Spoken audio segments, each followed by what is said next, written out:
friends and teachers, I am Samarendu and I study in grade 6. In today's class, we made a guitar out of elastic rubber bands, toothpicks, pencils, a long paper and a cardboard box with the help of a little bit of paper and some tape. This is the end result.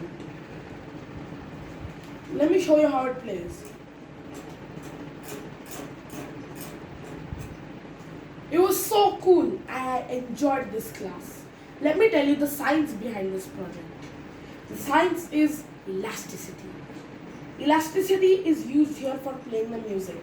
It is stretched from this end of the toothpick to this end of the toothpick, making it a really long stretch.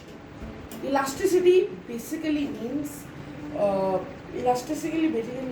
expanding of a solid object, and then when you leave it, it comes back to its own place. So here the rubber band is acting as an elastic material for the metallic wires. Thank you everybody, and thank you Playto Labs for organizing these classes.